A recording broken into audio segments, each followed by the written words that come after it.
Device that is used to so बात मैं कर रहा था स्टोरेज डिवाइसेस के ऊपर।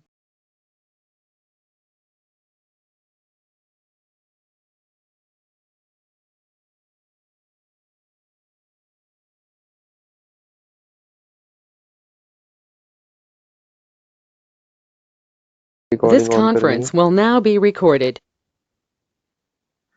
ओके, सो बात मैं कर रहा था स्टोरेज डिवाइसेस के ऊपर। हमने डिस्कशन स्टार्ट की है स्टोरेज डिवाइसेस पे, आउटपुट तक हम डिस्कस करके आ चुके थे। So we have just started debate on storage devices. Any device that is used to store the data, any device that is used to store the data in the computer, ठीक है, either temporarily और permanently, इसे कहते हैं storage device. ठीक है, कोई भी डिवाइस जिसके थ्रू आप डेटा को स्टोर कर सकें उसे आप स्टोरेज डिवाइस कहते हैं। स्टोरेज डिवाइसेस चार किस्म के होते हैं: primary, secondary, tertiary and offline. This question has appeared twice in the examination. एक दफ़ा ये सवाल सितंबर 15 में आया था और एक दफ़ा ये वाला क्वेश्चन मार्च 18 में आया था। ये क्वेश्चन पेपर में दो दफ़ा आ चुका है। This question has appeared twice. Straight forward knowledge based question आता होता है। प्राइमरी स्टोरेज कहते हैं मेन मेमोरी या internal memory of the computer. Main memory होगी अगर कैशे मेमोरी है, cache memory is the main memory, sorry, cache memory is the internal memory. Cache memory जो है दैट इज इंटरनल मेमोरी, ये internal memory है। और RAM जो है ये आपकी मेन मेमोरी कहलाती है, क्योंकि जो भी डेटा आपका प्रोसेस होता है वो सारा रैम के थ्रू होता है। इधर इट इज डायरेक्टली और indirectly connected to the CPU. अगर तो कैशे मेमोरी है तो डायरेक्टली कनेक्टेड है, रैम या रोम है तो इनडायरेक्टली कनेक्टेड है वाया मेमोरी बस। टेम्पोररी डेटा स्टोर करती है which is directly accessible by the CPU. दो इंपॉर्टेंट कैरेक्टरिस्टिक्स हैं प्राइमरी स्टोरेज के। एक तो वॉलेटाइल होती है, it is volatile in nature. Volatility कहते हैं समथिंग दैट इज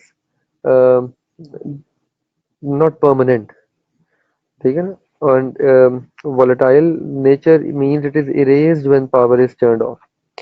मेमोरी बस जो है ये स्लॉट को कहते हैं बेटा, स्लॉट होती है ना, रैम जिस स्लॉट में लगती है उसे मेमोरी बस कहते हैं। ठीक है, मींस वहां से वो मेमोरी जो है वो डेटा को कैरी करती है सीपीयू के अंदर, तो स्लॉट जो है रैम की वो मेमोरी बस कहलाती है। प्राइमरी स्टोरेज जो है इसके की कैरेक्टरिस्टिक्स क्या क्या है। नंबर वन, इसके बेशक आप बुलेट पॉइंट्स बना लें। डायरेक्टली और इनडायरेक्टली कनेक्टेड टू सीपीयू, ये पहला करेक्टरिस्टिक है।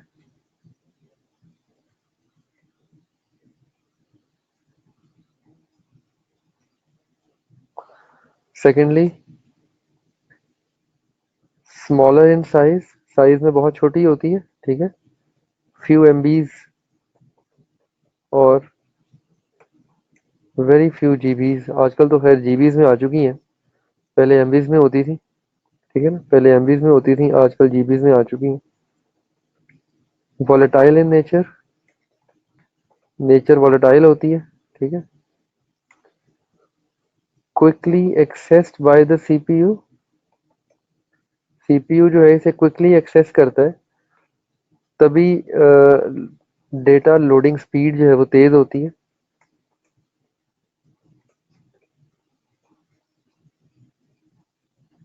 डेटा लोडिंग स्पीड जो है वो तेज होती है क्योंकि सीपीयू जो है इसको क्विकली एक्सेस कर रहा होता है, तो that's why data loading speed is quite fast. ठीक है, ये चार फीचर्स हैं इसके, मेन फीचर्स ये हैं। एग्जांपल इसकी रैम, रोम, कैशे मेमोरी है। The second storage is secondary storage. Secondary storage devices जो हैं they are is not under direct control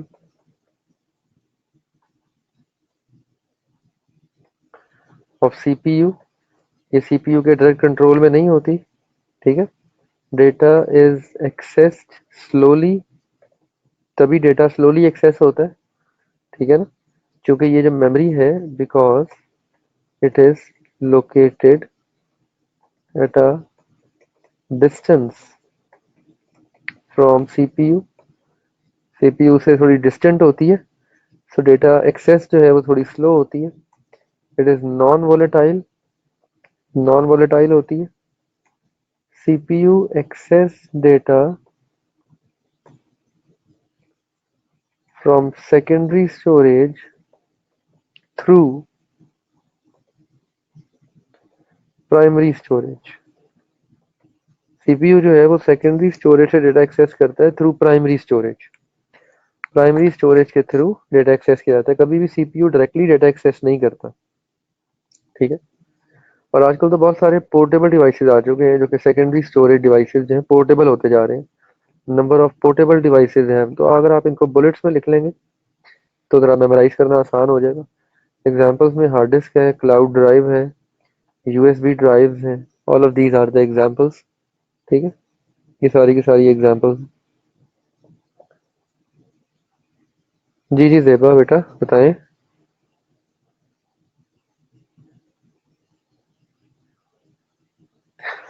prone to errors, prone errors नहीं होते, प्रोन टू का मतलब होता है चांसेस ऑफ एरर्स का ज्यादा होना। जैसे जब आप कीबोर्ड पे टाइपिंग करते हैं तो keyboard is more prone to error. इसका मतलब है कि कीबोर्ड पे टाइपिंग करते हुए एरर के चांसेस ज्यादा होते हैं। ठीक? हाँ लेकिन स्टिल कंप्यूटर्स में हार्ड डिस्क के बगैर तो फिर भी नहीं ना आते कंप्यूटर्स। वो और बात है कि अब आप हार्ड डिस्क में डेटा कम से कम स्टोर करते हैं। ठीक है। हाँ वो बेटा टाइपो एरर है, दैट्स अ टाइपो एरर। वो आप इसको ना कंसोलिडेट कर लें, मर्ज कर लें, इसको आप मर्ज कर लें। ये इस बुलेट पॉइंट को उठा के, मैंने आपको बताया था ये 2 दफ़ा आ रहा है, इसकी ये जो यहाँ पे बुलेट पॉइंट है इसको उठा के नीचे ले आए, मर्ज कर लें इसको। ठीक है। ये टाइपो एरर है, that's just typo error.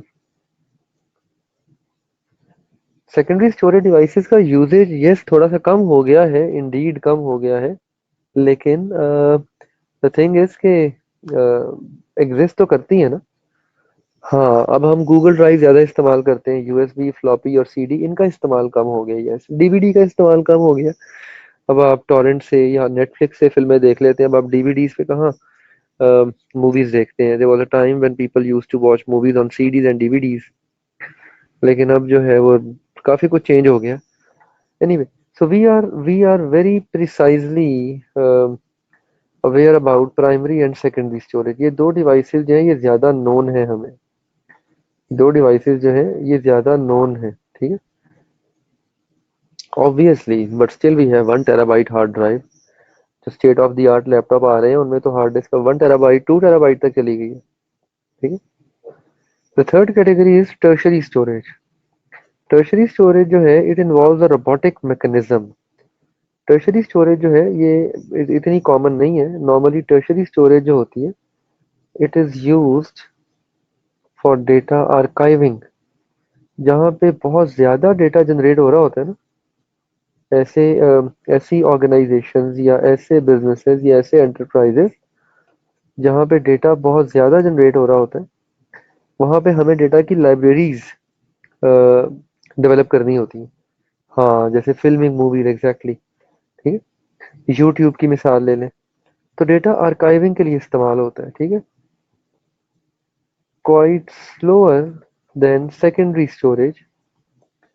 Secondary storage की निस्बत और स्लो होता है। जी मैं भी करता हूँ ज़ेबा, मैं भी बताता हूँ।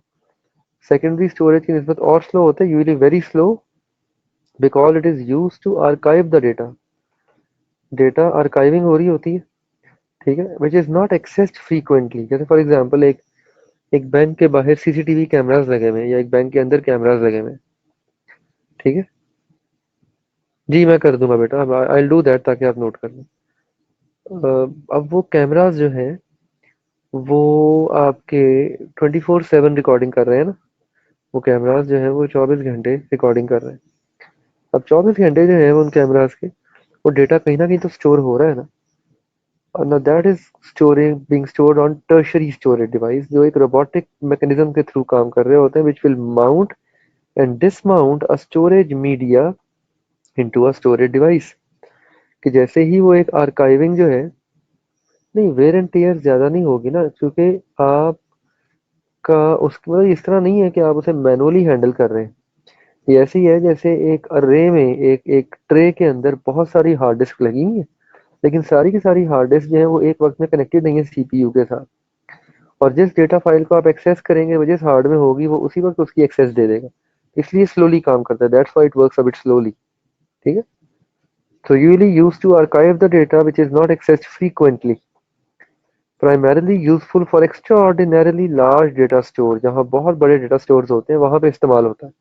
Without human operators, without human operators, इसका ये तीसरा करेक्टरिस्टिक्स है इसके अंदर, operates on a robotic mechanism.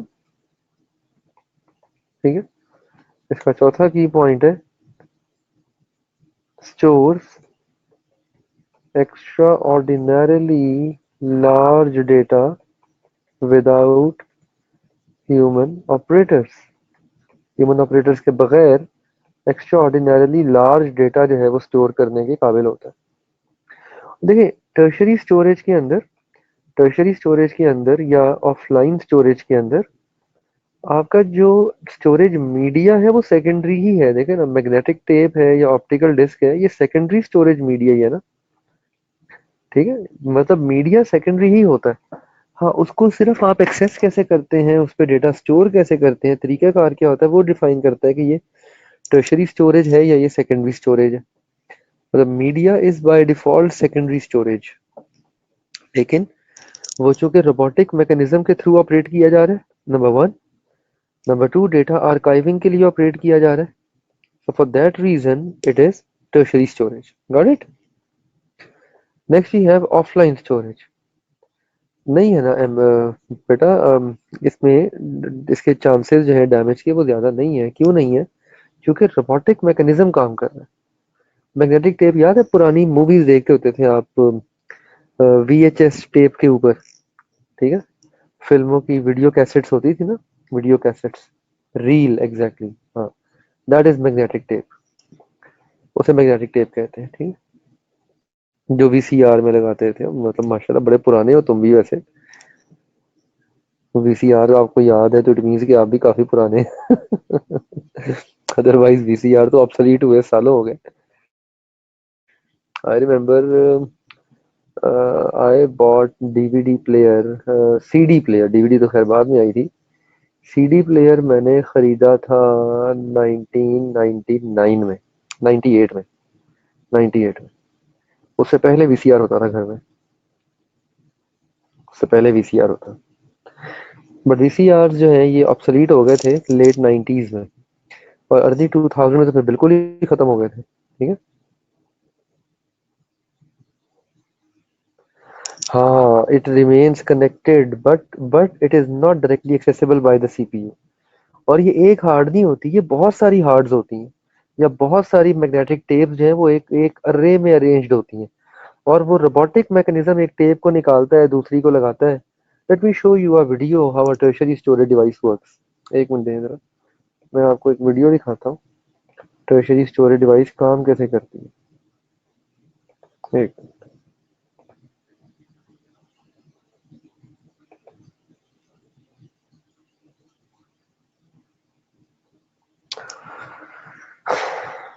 Just a moment.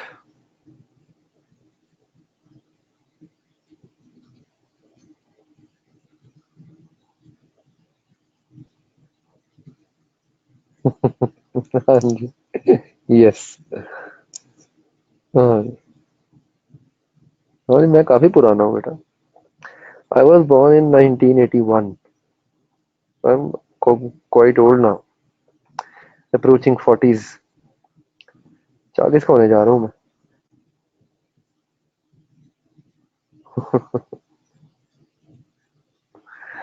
जी जी, मैं वही निकाल रहा हूँ, if I can find a suitable video। माशाल्लाह, मौसम।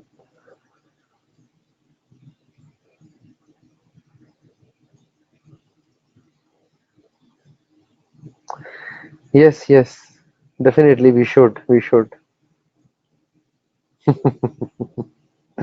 ये किसकी बात कर रहे हैं अमार?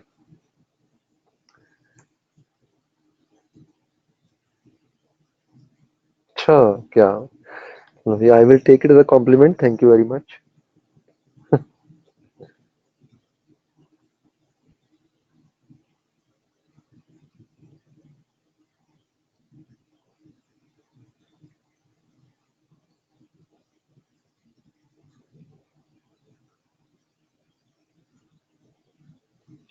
जस्ट अ मिनट, मैं एक सूटेबल वीडियो को निकालता हूँ।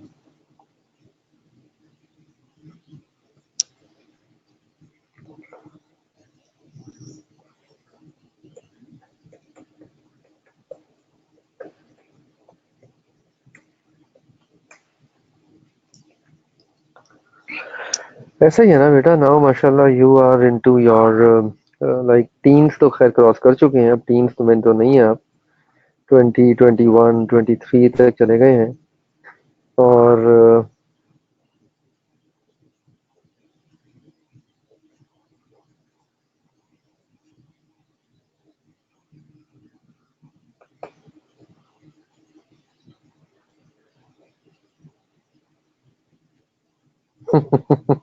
नवीसा, अब बहुत दूर ले गए।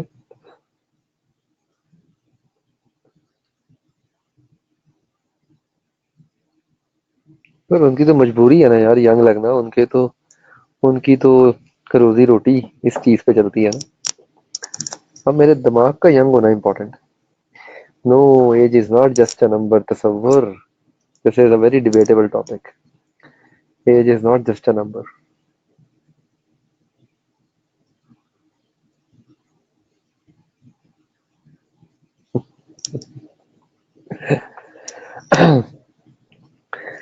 एज अगर सिर्फ एक नंबर हो, चल इस पे हम क्लास के बाद थोड़ी सी डिबेट करते हैं, ये बड़ा इंटरेस्टिंग टॉपिक है।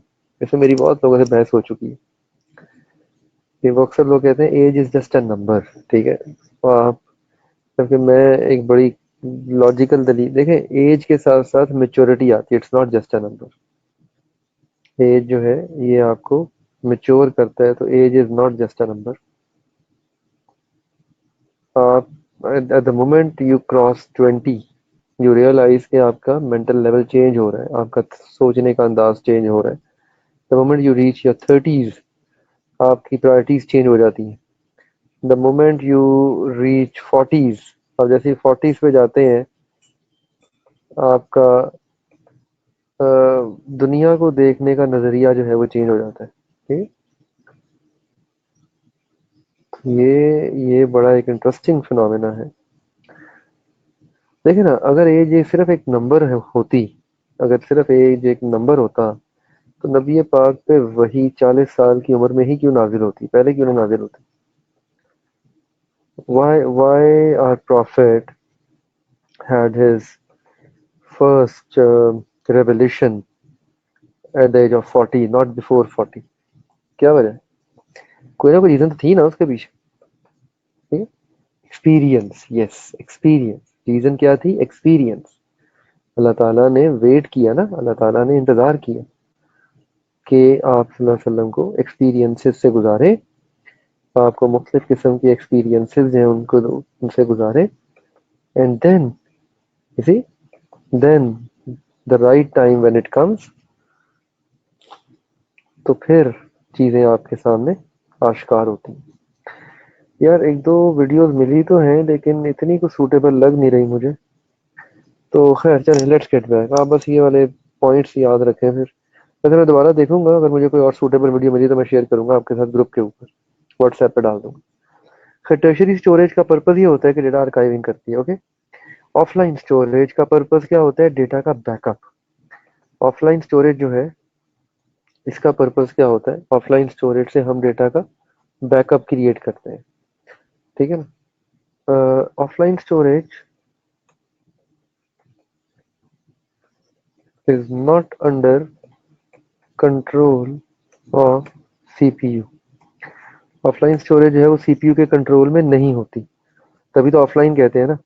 डिस्कनेक्टेड होती है। ठीक है, used to increase information security, means backup, primarily used to create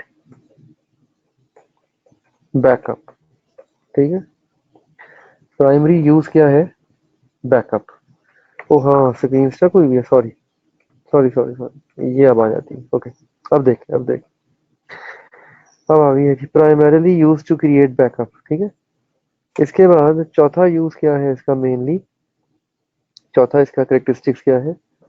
operated with human operators. Human operators जैसे ऑपरेट करते हैं, ये रोबोटिक मैकेनिज्म पे काम नहीं करती।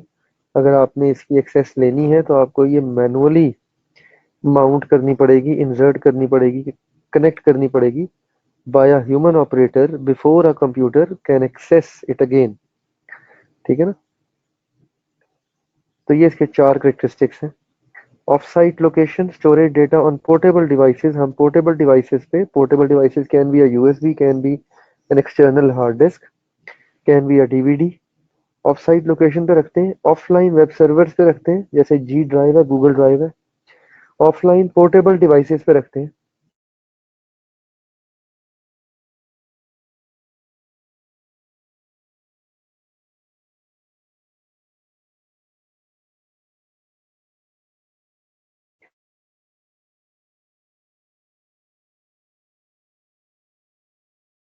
जैसे यूएसबी स्टिक्स है, यूएसबी ड्राइव है। ठीक है, इनके ऊपर रखते हैं। In case of a disaster, like some fire break out which may destroy the original data, अगर आप मतलब ये किया है, आई हैव जस्ट क्विकली देख, ये रिकॉर्डिंग में देख क्या होता है, anything that has a structure. यार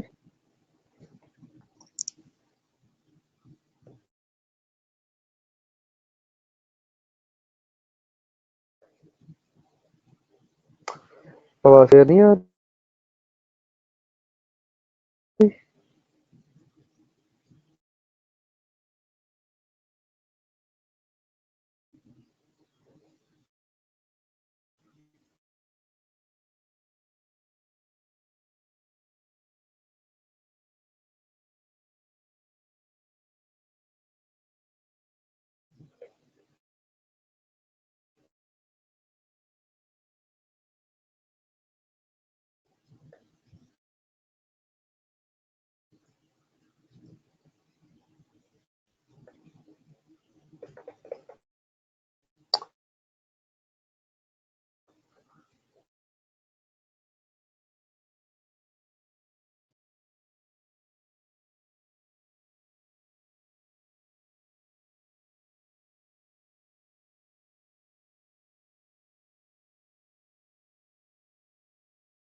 Can you hear me now?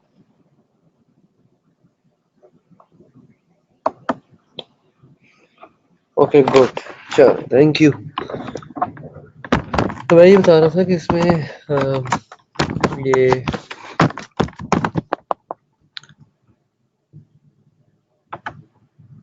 Hardware के ऊपर एक क्विक डिबेट की गई यहाँ पे। Anything that is a part of a computer and has a physical infrastructure, इसे हार्डवेयर कहते हैं। Hardware basically is a combination of interconnected electronic devices. जी, यहाँ तक तो क्लियर हो गया था ना, ऑफलाइन स्टोरेज तक। ऑफलाइन तक हमने डिस्कस कर लिया था। और ऑफलाइन डेटा जो है ये हम स्टोर करते हैं ऑफ साइट लोकेशंस पे, ऑफलाइन वेब सर्वर्स के ऊपर, ऑफलाइन पोर्टेबल डिवाइसेस के ऊपर। ठीक है, offline storage is not under control of CPU. Offline storage is used to increase information security, primarily used to create backup operated with human operators. ठीक है, so there are various ways and various reasons for which we use offline storage.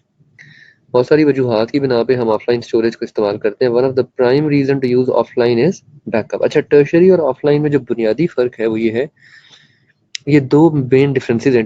देखें, offline में भी और tertiary में, दोनों में, इन दोनों में एक चीज कॉमन है, और वो ये है कि यहाँ पे मीडिया जो है, स्टोरेज मीडिया जो होता है वो सेकेंडरी ही होता है। स्टोरेज मीडिया इज सेकेंडरी दोनों के अंदर। ठीक है, जैसे इसके अंदर मैग्नेटिक टेप्स हैं, ऑप्टिकल डिस्क है, सेकेंडरी मीडिया है। इसी तरह इसके अंदर भी स्टोरेज मीडिया जो है वो सेकेंडरी है। Storage media is secondary. The only difference is कि आप उसको किस पर्पस के लिए रिकॉर्ड कर रहे हैं और प्रोसेस क्या है उस मीडिया पे डेटा को रिकॉर्ड करने का। Got it? सो ये है 4 स्टोरेज डिवाइसेस। इसके बाद एक क्विक डेफिनेशन दी गई है हार्डवेयर की। अगेन पढ़ लें सिर्फ। हार्डवेयर फिजिकल स्ट्रक्चर को कहते हैं। Anything that has a physical structure like your keyboard, your monitor, your wifi modem, ये सब कुछ हार्डवेयर में आता है। ठीक है। Networks. So far we have quickly covered the content which you have already discussed in your AFC. ऐसा ही है जी, कुछ नया तो नहीं पढ़ा ना हमने अभी तक। ये चीजें आप सारी AFC में पढ़ के आ चुके हैं पहले। ओके, दूसरा पार्ट जो है नेटवर्क्स का, उसके अंदर भी 90% कंटेंट ऐसा है जो आप पहले पढ़ के आ चुके हैं। नेटवर्क्स के अंदर भी बहुत सारा कंटेंट है जो आप पहले आईटी में डिस्कस कर चुके हैं। हाँ, नेटवर्क के बाद जो डिबेट स्टार्ट होगी आईटी की, इंफॉर्मेशन सिस्टम्स की, वो जो डिबेट है हमारी, that is something which you have not covered earlier. वो पहले नहीं पढ़ी हुई आपने। ठीक है, सो नेटवर्क पे बात करते हैं। नेटवर्क के ऊपर मल्टीपल टाइम्स क्वेश्चन आ चुका है पेपर में। नेटवर्क में 4 सवाल हैं इंपॉर्टेंट। नंबर 1, नेटवर्क की डेफिनेशन और नेटवर्क के यूजेस। ये सवाल 2 दफा आ चुका है पेपर में। नेटवर्क की डेफिनेशन क्या है, नेटवर्क के यूजेस क्या है। ये सवाल आया था मार्च 15 में, उसके बाद आया था सितंबर 17 में। दोनों दफा क्वेश्चन नंबर 10 का पार्ट बी ही था। Both times it was question number 10 part B. System architecture और उसकी टाइप्स, ये सवाल भी आ चुका है पेपर में। ये आया था सितंबर 15 में। क्लाइंट सर्वर कंप्यूटिंग, ये तीसरा क्वेश्चन है। क्लाइंट सर्वर कंप्यूटिंग का क्वेश्चन जो है ये सितंबर 14 में आया था, एक दफ़ा ही आया है। और लैन वैन का सवाल भी 2 दफ़ा आ चुका है। तो इसमें 4 क्वेश्चन हैं और चारों क्वेश्चन पेपर में टेस्ट हो चुके हैं। ठीक है, पहला क्वेश्चन है डिफाइनिंग नेटवर्क। नेटवर्क कहते हैं where 2 or more computing devices are connected together to share components of network and resources, for example printers, scanners और information। ठीक है, तो नेटवर्क बेसिकली कहते हैं 2 या 2 से ज़्यादा कंप्यूटर्स के कॉम्बिनेशन को जो आपस में बातचीत करते हैं, जो आपस में डेटा शेयरिंग करते हैं, इंफॉर्मेशन शेयरिंग करते हैं, जो आपस में कंपोनेंट शेयरिंग करते हैं, इसे नेटवर्क कहते हैं। It is a very important question, uses of network, very important question. Network के यूजेस क्या क्या है। Network is used to facilitate communication like emails, video call, instant messaging. Instant messaging में व्हाट्सएप आ जाता है। नेटवर्क हम यूज़ करते हैं कम्युनिकेशन को फैसिलिटेट करने के लिए। ठीक है, networks are used so that multiple users can share common resources, single hardware resource जैसे प्रिंटर्स या स्कैनर्स। लैब में, कंप्यूटर लैब में 15 कंप्यूटर्स हैं और एक प्रिंटर है, और एक प्रिंटर जो है वो 15 के 15 कंप्यूटर एक्सेस करते हैं तो नेटवर्क के थ्रू करते हैं। Networks allow us to share file sharing होती है एग्जैक्टली, ऑफिस में भी होता है। नेटवर्क्स के थ्रू आप फाइल शेयरिंग करते हैं, नेटवर्क्स के थ्रू आप सॉफ्टवेयर्स को शेयर करते हैं, ऑपरेटिंग प्रोग्राम्स को शेयर करते हैं रिमोट सिस्टम्स के ऊपर, जैसे सॉफ्टवेयर डाउनलोड करते हैं आप, ठीक है, इंटरनेट से। इंटरनेट जो है ये लार्जेस्ट नोन नेटवर्क है दुनिया का, ठीक है। इंटरनेट जो है is the network of networks. Internet जो है ये नेटवर्क ऑफ नेटवर्क्स है, ठीक है।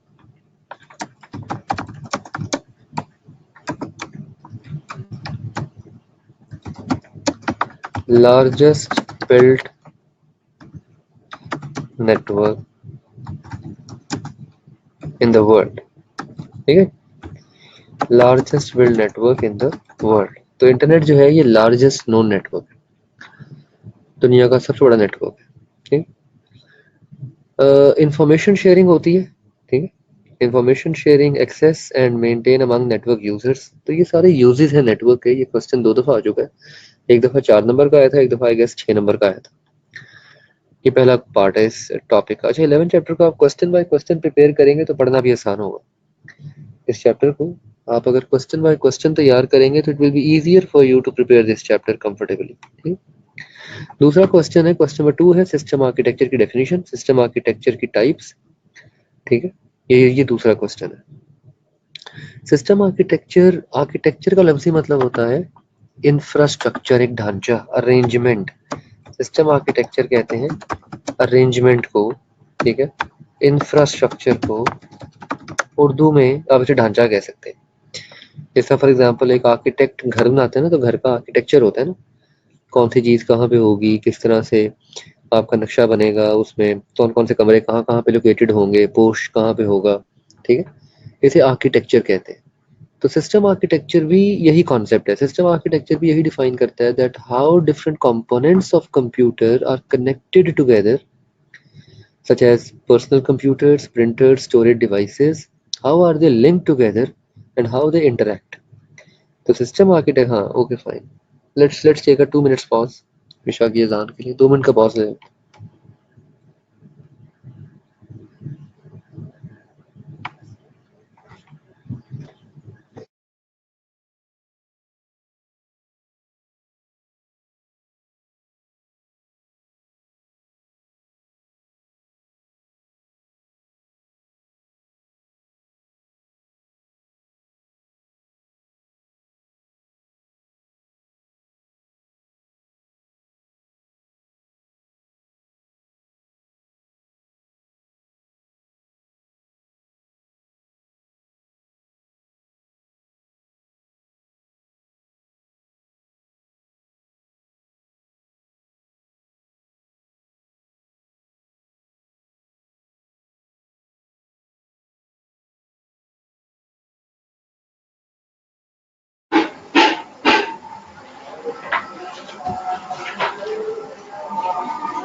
सो दूसरा क्वेश्चन है आर्किटेक्चर के ऊपर। Second question is architecture. Thank you. Architecture जो है, ये मैंने बताया आपको कि आर्किटेक्चर कहते हैं हम एक इंफ्रास्ट्रक्चर को या अरेंजमेंट को। तो system architecture basically is the way in which components of computer systems are arranged together, like printer, PC, storage devices, सारे कंपोनेंट्स है ना कंप्यूटर सिस्टम्स के। आर्किटेक्चर दो किस्म का होता है, centralized and decentralized. Centralized architecture वो है जहाँ पे सारा कंट्रोल जो है वो सिंगल सेंट्रल कंप्यूटर के पास होता है और वहाँ से सारा कंट्रोल जो है वो बाकी कंप्यूटर पे जा रहा होता है। और डिसेंट्रलाइज्ड आर्किटेक्चर वो होता है जिसके अंदर कंट्रोल स्प्रेड हो जाता है, प्रोसेसिंग पावर स्प्रेड हो जाती है throughout the organization at several different locations. और हर कंप्यूटर जो है उसके पास अपनी हार्ड डिस्क होती है, अपना प्रोसेसर होता है, अपनी रैम होती है और वो खुद इंफॉर्मेशन को प्रोसेस कर सकता है। ये सेम थर्ड चैप्टर रिकॉल करें जो हमने पढ़ा था, सेंट्रलाइज्ड और डिसेंट्रलाइज्ड स्ट्रक्चर। ये सेम वही वाला कॉन्सेप्ट है। जिस तरह सेंट्रलाइज्ड स्ट्रक्चर में सारी डिसीजन मेकिंग टॉप मैनेजमेंट कर रही थी, इसी तरह सेंट्रलाइज्ड आर्किटेक्चर में सारी प्रोसेसिंग जो है वो सेंट्रल कंप्यूटर कर रहा है। और जिस तरह डिसेंट्रलाइज्ड स्ट्रक्चर में आपने डिसीजंस को डेलीगेट कर दिया था लोअर लेवल मैनेजमेंट को, in the same manner in a decentralized architecture आपकी जो प्रोसेसिंग है वो डिफरेंट लोकेशंस पे हो रही है। And this is the modern work place architecture. आजकल के वर्क प्लेस का यही आर्किटेक्चर है जहाँ पे सिग्निफिकेंट प्रोसेसिंग पावर जो है वो मॉडर्न पीसीस को दे दी जाती है। ठीक है ना। इन आर्किटेक्चर्स को हम एक और नाम देते हैं network configurations. Another name of these architecture is network configurations. Different types of networks exist करते हैं, स्टार नेटवर्क, रिंग नेटवर्क, बस network, tree network. I hope ये आपने पहले भी सिर्फ नाम ही पढ़े होंगे, इनकी डिटेल शायद ना पढ़ी हो आपने, यहाँ भी सिर्फ नाम ही है। इनमें से कुछ नेटवर्क्स जो है वो सेंट्रलाइज्ड होते हैं, कुछ डिसेंट्रलाइज्ड होते हैं। Very simple, there are some networks that are centralized, there are some networks that are decentralized. For example, star जो है ये सेंट्रलाइज्ड है, बस जो है ये सेंट्रलाइज्ड है, ring is decentralized, tree is decentralized. ठीक है, सो स्टार और बस सेंट्रलाइज्ड है। ठीक है, खैर ये ना भी पता हो तो इतनी कोई रॉकेट साइंस नहीं है, just for the sake of understanding. और रिंग और ट्री जो है they are decentralised.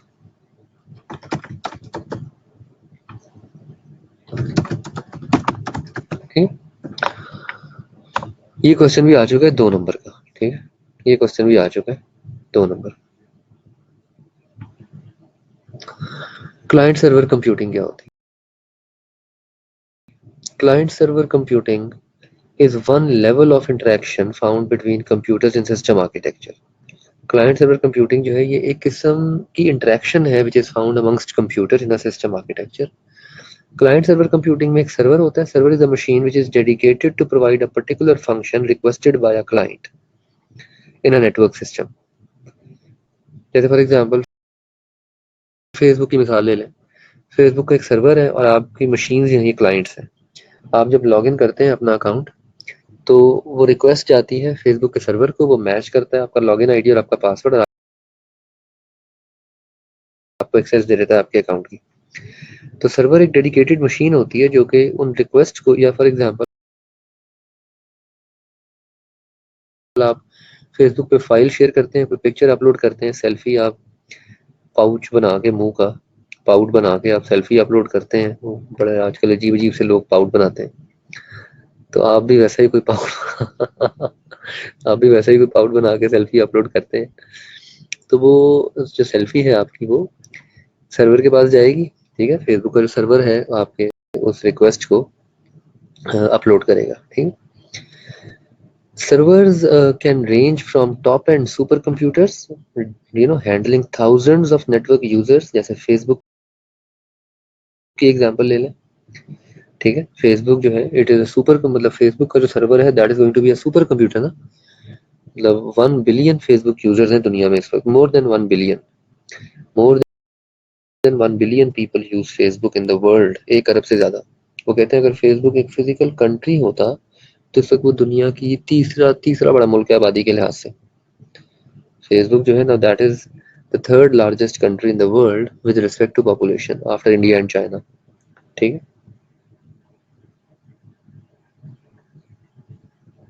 Okay, so ये एक है। इसी तरह servers can be low end servers, low end servers भी हो सकते हैं। लो एंड सर्वर्स जो हैं ये जैसे लैब के सर्वर्स होते हैं, 10-12 कंप्यूटर्स को कनेक्ट करते हैं आपस में। और typically a powerful personal computer can be a low and server. ठीक है ना। डिफरेंट टाइप्स ऑफ सर्वर्स आते हैं, सर्वर की टाइप्स में नेटवर्क सर्वर्स हैं, प्रिंट सर्वर्स हैं, ईमेल सर्वर्स हैं, फाइल सर्वर्स हैं, डिफरेंट टाइप्स ऑफ सर्वर्स आते हैं। फाइल सर्वर्स, ये दो टाइप्स यहाँ डिस्कस की जा रही हैं। फाइल सर्वर का पर्पस क्या होता है? फाइल सर्वर जो है ये डेटा फाइल्स को मैनेज करने में हेल्प करता है which are accessible to users of the network. Data files को आप शेयर करते हैं थ्रू अ फाइल सर्वर। जैसे फेसबुक के पीछे एक फाइल सर्वर होगा जो आपका सारा शेयर डेटा अपलोड करने में आपकी हेल्प करता है। देयर आर नेटवर्क सर्वर जो आपके मैसेजेस को राउट करते हैं। जैसे व्हाट्सएप के पीछे जो सर्वर काम करता है that is network server which route the message from terminal and other equipment in network to other part of the network. ठीक है। नेटवर्क सर्वर्स जो है ये मैनेज और कंट्रोल करते हैं मैसेजेस की राउटिंग को। पहले तो, अब तो खैर ये एरर्स तकरीबन जीरो हो चुके हैं। पहले पहले जब नया नया मोबाइल फोन आया था तो एसएमएस जब नई नई आई थी सर्विस, शॉर्ट मैसेजिंग सर्विस, अक्सर मैसेज जो है वो गलत जगह पे पहुंच जाया करता था। यानी आपने मैसेज किसी और को किया और किसी और का मैसेज किसी और को रिसीव हो गया। पहले ऐसे एरर होते थे, अब तो आप ऐसे एरर सोच भी नहीं सकते। अब तो खूनरेजी शुरू हो जाएगी। नहीं, अब पॉसिबल नहीं है।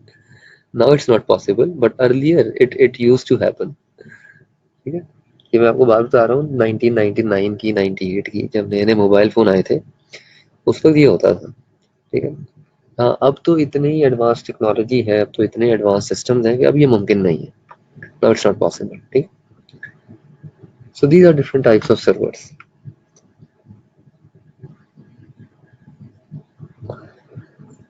ओके, ये टेबल सिर्फ पढ़ लें। ये जो ऊपर अभी हमने जो कुछ डिस्कस किया सारा इस टेबल में आ रहा है। Configuration refers to way in which computers are linked together. तो configuration और architecture same concept है। Configuration and architecture is the same concept. Organizations may just have a single standalone computer used by one person at a time, or they can have hundred thousands of computers linked together, connected together, simultaneously connected that communicate together. Centralized, decentralized discuss कर लिया। Centralisation में क्या होता है, central computer के पास सारी information handling हो रही होती है, और डिसेंट्रलाइजेशन के अंदर इंफॉर्मेशन जो है वो हर सिस्टम पे इंडिपेंडेंटली हैंडल हो रही होती है।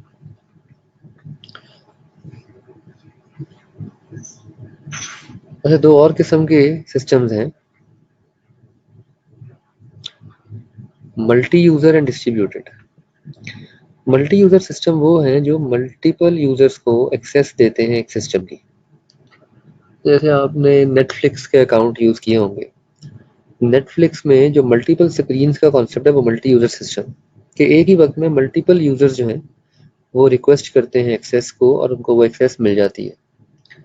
ठीक है। मल्टी यूजर सिस्टम वो है जो एक वक्त में मल्टीपल यूजर्स को एक्सेस अलाउ करे। ठीक है। It is possible through sharing of time, for example कि हर यूजर को एक अलग टाइम स्लॉट दे दे, और it is also possible through allocating different users at the same time. वो मुख्तलिफ यूजर्स को एट द सेम टाइम आप रिक्वेस्ट या आप उनको एक्सेस दे के तो आप मल्टी यूजर्स जो हैं उनको यूज कर सकते हैं। ठीक है। Then there is distributed operating system. Netflix का नहीं पता तुम्हें? You don't know about Netflix? किस दुनिया में रहते हो तुम? मैं बस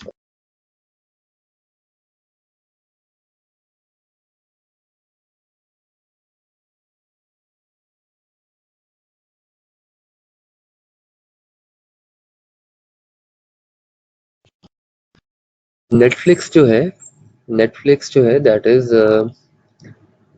basically an online movie portal. ठीक।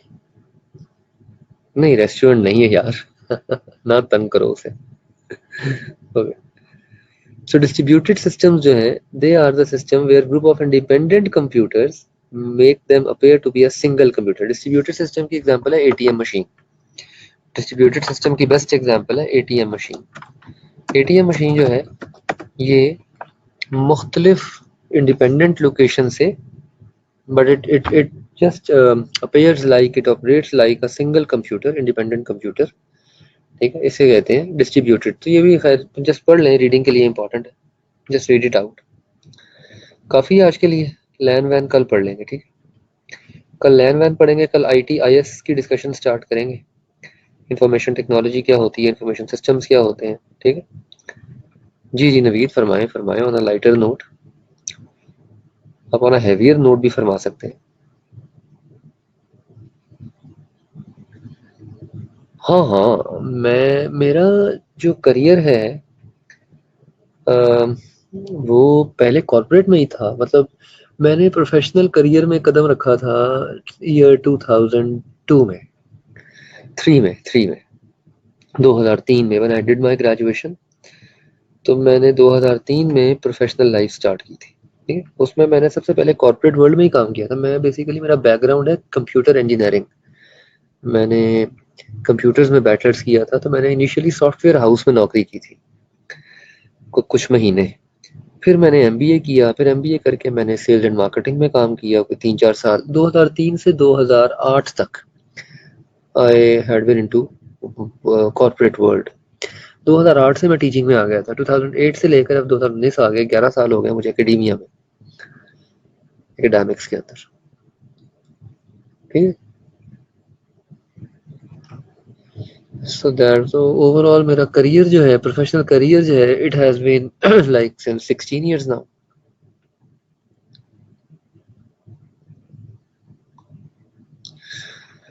चलो इंशाल्लाह फिर हाँ यस, ये भी एक बड़ी इंटरेस्टिंग स्टोरी है। चले किसी दिन रिकॉर्डिंग बंद करके ये स्टोरी सुनाऊंगा आपको कि कॉर्पोरेट से टीचिंग का सफर कैसे शुरू किया था।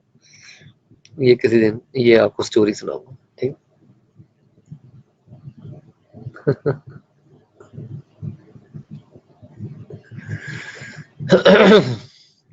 वेल दोनों ही बेटर है। अगेन इट डिपेंड्स कि आपका टेम्परामेंट किस में ज़्यादा मैच करता है या सूट करता है। कॉर्पोरेट में बड़े बड़े कामयाब लोग देखे हैं मैंने एकेडमी में बड़े बड़े कामयाब लोग देखे हैं मैंने। ठीक है, कभी फिर कभी सही इंशाल्लाह, ये किसी दिन फुर्सत में सुनाऊंगा आपको। ओके। नहीं यार, एक्चुअली अभी एक agency, I have to just leave for a second meeting. तो इंशाल्लाह कल कंटिन्यू करेंगे, ठीक है। मिलते हैं इंशाल्लाह। थैंक यू, खुदा हाफिज, खुश रहें, अल्लाह हाफिज।